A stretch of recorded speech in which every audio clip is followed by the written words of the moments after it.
Today, I'm going to be reacting to Peter Kay, the British stand-up comedian, and his wedding routine. So stick around.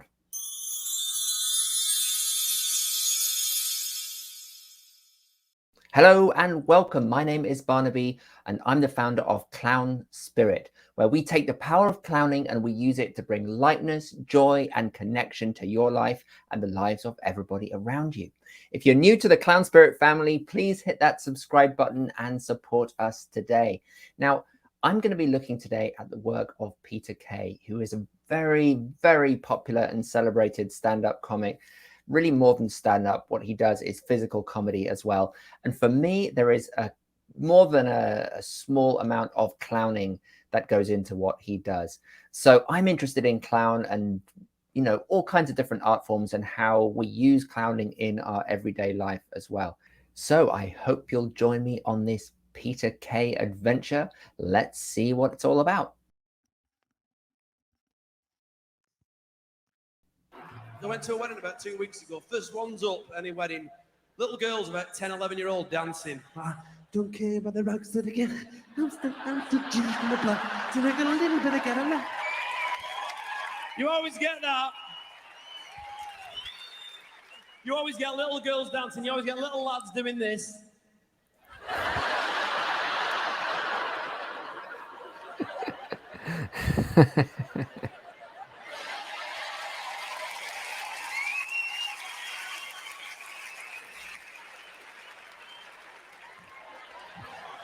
Sliding on the knees. Look at your trousers. Get up. Look at his trousers. They're filthy. Get up.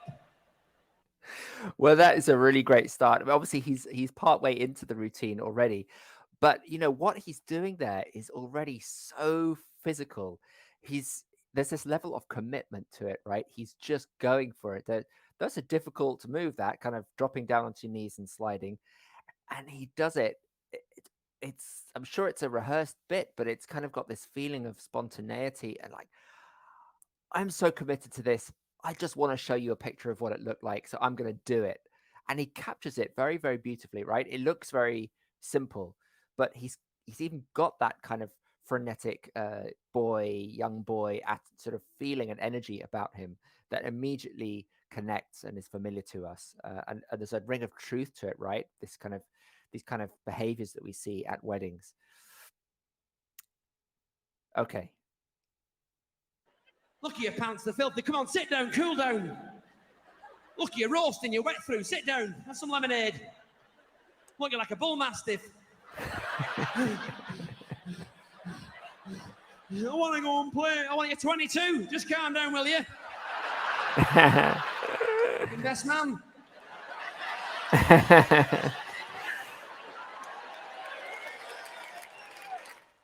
You always get aunties and grandmas doing the bent over dance. So he does the classic thing there of, shifting our expectations, right? So we're imagining a young kid and then he tells us it's the best man. And so that shift of expectation is a great example of the way that jokes work in general, right? That they often take something familiar and then they twist it in a way that we hadn't seen coming or we don't expect. And there's something about that little twist that just gives us that tickles our funny bone, right? That is kind of one of the main sources of humor, of laughter, and it's enjoyable, isn't it? We suddenly see the full picture, and again, there's a ring of truth to it.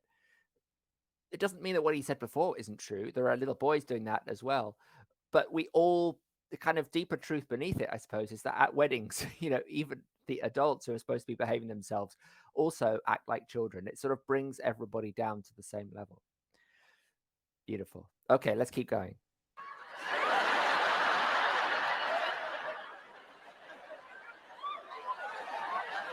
There's no kid. There's nobody there.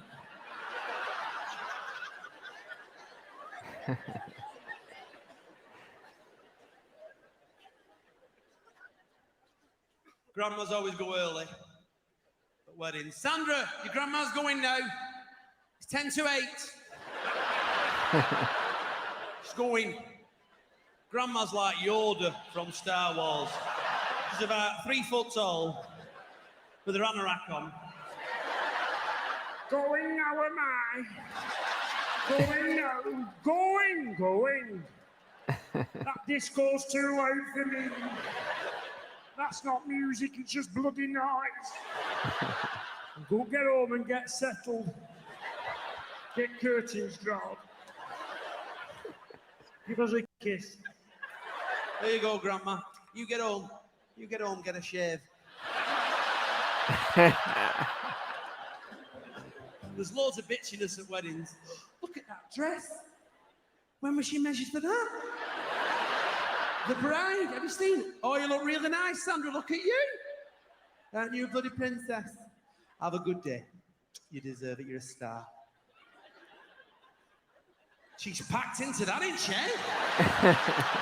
Look at her arms. Looks like Russell Grant. What's the matter with her? I love DJs at weddings that talk all night and you can't understand the word they're saying. Please yours a good time tonight. What's the guess? It's on. You got crazy. I'm in remind me. I know it. Okay, you got a taxi for Aggies. You got a taxi for Aggies. The buffet's ready. The buffet is ready. I heard that. My buffet's ready. Buffet. Charge, buffet. Don't go first. We don't know him. Give it 10 minutes. We're not pigs.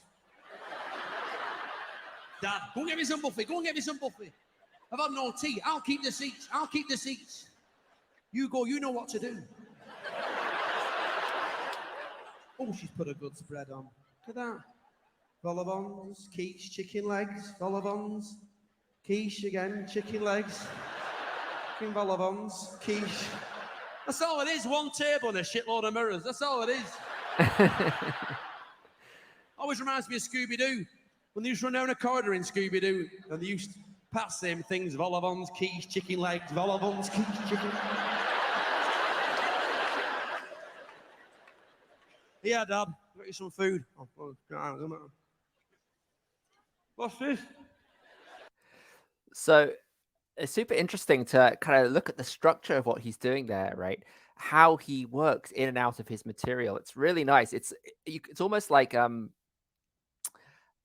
camera, right? It's kind of zooming in on specific moments and then coming back out, where he's able to comment on what he's just said or make some kind of tangential joke based on what he's just said, and it kind of comes back out to Peter Kay or the comic sort of persona who's commenting on things. So that Scooby-Doo moment, for example, was great. It was a great example, right? Because he's made a joke about how the food is always kind of the same, and then he takes us into a slightly surreal world of it's all one table with a shitload of mirrors, and then it reminds him of Scooby-Doo and running along, and then we get this other sort of memory and cultural association that connects with this other one. And again, another kind of example of how comedy works, because you're associating these things, that a wedding, and then a sort of a trick with mirrors, and then a memory from Scooby-Doo.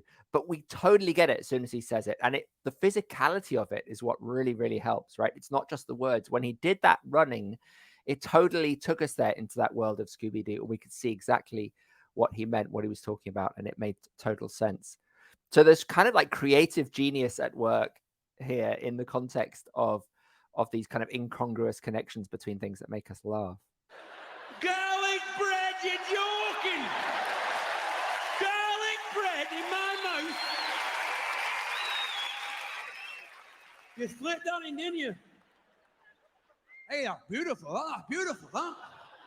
That's the future. That's a taste sensation. It's the future. What's that there? Excuse me, what? Cheesecake? Jesus Christ. Are my ears playing tricks on me? Cheesecake? A cake of cheese, the dirty bastards. Cheesecake, I'm going to be sick. Cheesecake. Cheesecake, no. Cheesecake, no, dirty bastards. A cake of cheese.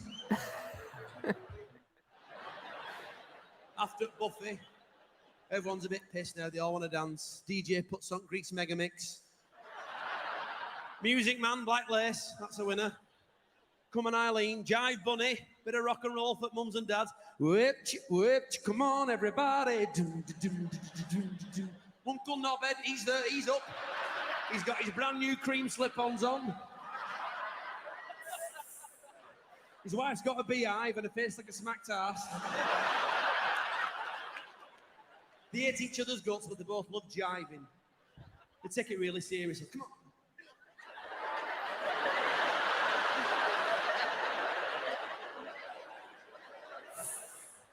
Dads get up drunk with the tights fastened around their heads.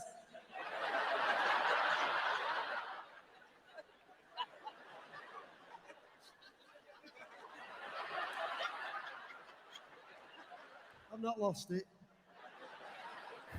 Love it when dads sing and they're drunk and they aren't going to. There's this ability to kind of capture truths that we really recognize, right? That's so spot on. And the physical portrayal of those characters is just so good. It's so well observed and like precise. Just these little ticks that we somehow would never have thought of ourselves or maybe even imagined. But when he does it, I mean, you hear the laughter, the waves of laughter there. And I think as we watch it, we can recognize that that little the dad's kind of that little nod and a wink, as if, you know, with that kind of sense of bravado that's drink fueled. You know, I haven't lost it, and it's just the precision of it and the simplicity of it is, for me, absolutely genius and, you know, virtuosic. It's for me, it's also clown-like because of his easy ability to inhabit the thing he's talking about, to kind of come in and out of it, to be committed 100% to it. It's like he owns that material. He possesses it. He embodies it. He commits to it 100%. Love it when dads sing and they're drunk and they haven't got a clue what words are. Dancing queen, feel the meat and the tangerine. Dancing queen, eating Chinese with Mr. Bean. Oh yeah, you can dance in your underpants. The other type of DJs I always love at weddings are the ones that have the shirts open because they've been fantastic in afternoon. They've got a back perm, blonde highlights in their hair, poor man's Paul Nicholas. They love themselves. And all they do is just flirt all night and show off and talk to women and talk after every line of every record, like this. What am I? Tell me again. What have I got? What have I hit? That's right. It's party time, come on. That's right, come on. What about your knees? A drum. That's right, a drum. Come on. Shabba.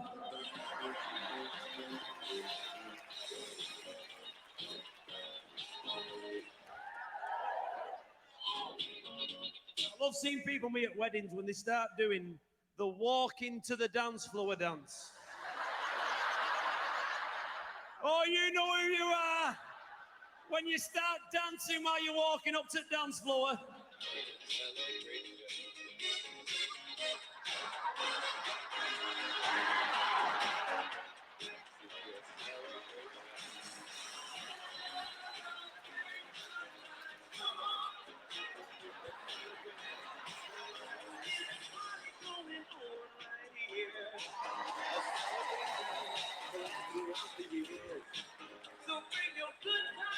Then your mum gets up.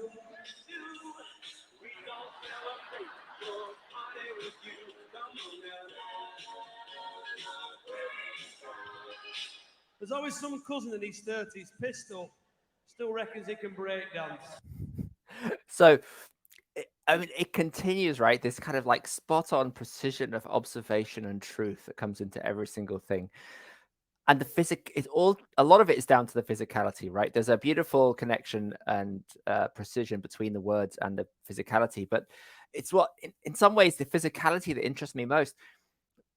that move that he did from when he was kind of parodying the people who start dancing as they're going up to the dance floor. He did it twice, going once one way and then again the other way, and both times a little bit different, but spot on, right? He's just this ability to kind of lock into those recognizable physical tropes, those archetypes that we just kind of we laugh at because they're so in us. We've seen it, we've felt it, we've maybe been it, and we just love that honesty, that truthfulness of that mirror reflected back at ourselves.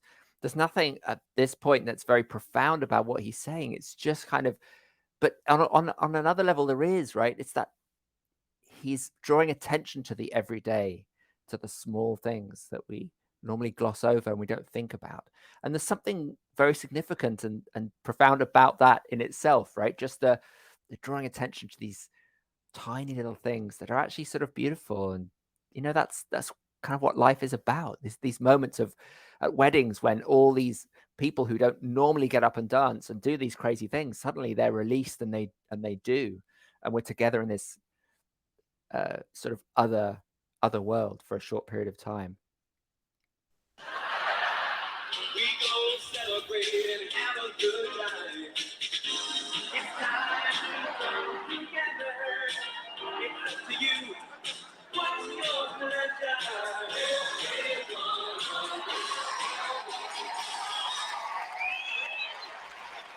Thank you very much.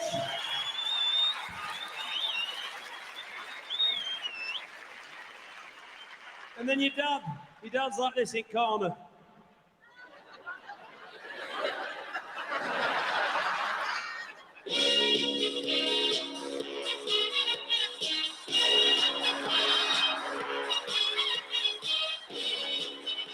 Now you're talking. There's no need to feel down. I said, yeah, man. Put yourself up around. I said, yeah, man.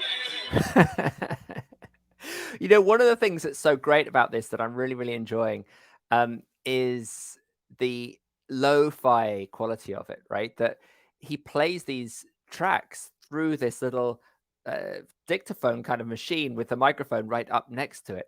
And it creates this really great effect. First of all, the sound is really interesting. The audio that comes through it's different from what we're used to. And it kind of is evocative of what he's talking about. But also, there's just something very down to earth about it that helps to connect as a performer with his audience. There's no kind of controlling of audio from off stage or anything mysterious. This is stuff that he could just get up and do in your living room or in a working men's club or wherever, which I'm sure he's done a lot, which is probably why he's developed material in this way that would be so low tech that that it could be done in any situation. And the fact that he's doing that on this big stage of a big theater is sort of endearing, right? It sort of creates, I think, the sort of the opposite of pretentiousness, right? A sort of humbleness that we really connect to, and I think his audience really connects to. So that's it's a trademark thing he does, and it's very deliberate and very smart. Get up, love. It's that one. It's that one. Get up.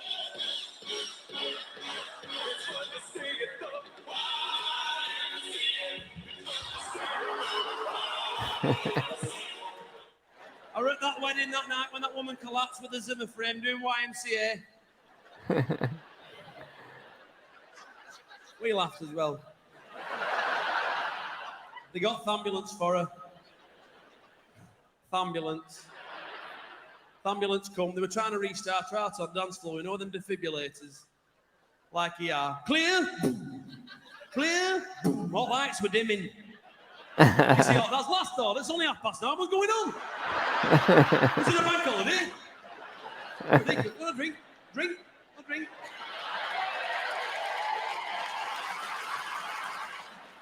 Love end of a wedding. What have I done for? Keep moving.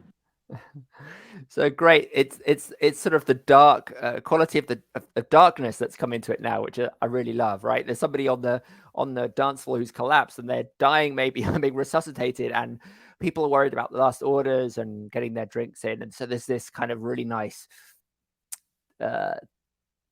sort of twisted darkness to that, to the contrast between a context of having fun and drinking and death.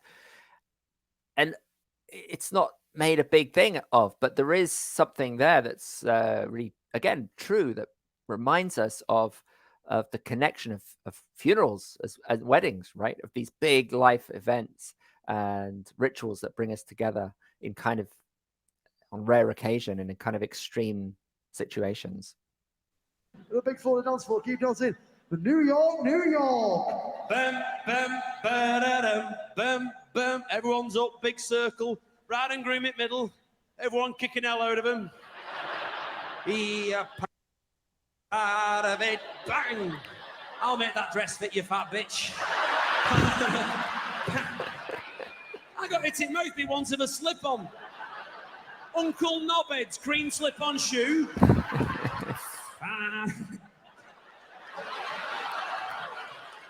Casualty, 3 o'clock in the morning, with a slip-on hanging out my mouth. Can't get out! I can't get out! So now he does take us well and truly into the territory of the bizarre and sort of surreal, right? Because we can't really quite believe this, that you would get a slip-on in the mouth and have to go to casualty. But I mean, sort of bizarre things happen, right? So maybe it's true, but it somehow doesn't matter. He's stepped over this line from observation of what actually happened into sort of this more exaggerated territory that we can still laugh at. It's like it's kind of gone into a crazy world, but it's still funny somehow, right? It's just about believable enough to be able to imagine it actually happening. And the ring of truth about it comes from something to do with the uncle and the image of a shoe flying across the space, and the fact that people do get weird injuries and get hurt when they're really drunk. New York, bang! Big light goes on. Can I have your glasses, please? Can you make your way to the door, please? Come on. Get back, you bastards. I'll break your legs. DJ. Thanks so much for coming on, gentlemen. Special evening. Good night, God bless. Take care. All day. A special gentlemen. Take care. Look after yourselves. Give me 3 rings. Okay, good night, God bless. I'll see you again. All the best. Bye-bye. Ta-da. Down in front at disco. Oh, no! What do you mean, good night? So early. Come on, don't pack it up. Put a bit of Motown on for that. You what? Look up here, I was going to my furnace today, Rose. I say, you know I could do it. I look up here, that's his proper voice. He really talks like that. That's his proper voice. Freak. So good to see Peter Kay and just be able to look at exactly how it works, what he's doing, and just how brilliant it is, because it looks kind of simple, but there's a wave there. There's a kind of current that he is surfing. He's just giving you enough comedy and observational information to be able to keep you laughing constantly for about 10 minutes there. And I'm sure it's a lot longer than that in the actual routine. And that use of the physical comedy married with the words, the ability to kind of take us into this dark territory of death as well as life, to be able to go into this bizarre, surreal sort of territory as well, where things are kind of in a twilight zone of reality and we're not quite sure anymore, is absolutely genius. It's very good. So I hope that you enjoyed that example of some comedy from Peter Kay. Keep the recommendations coming. If there's some piece of comedy, music, clowning, anything that you think you'd like to see me react to, please just send it along and I'll have a go at it. Thank you so much for joining me today. If you haven't subscribed yet to the Clown Spirit YouTube channel, go ahead and do that now. See you next time and keep clowning.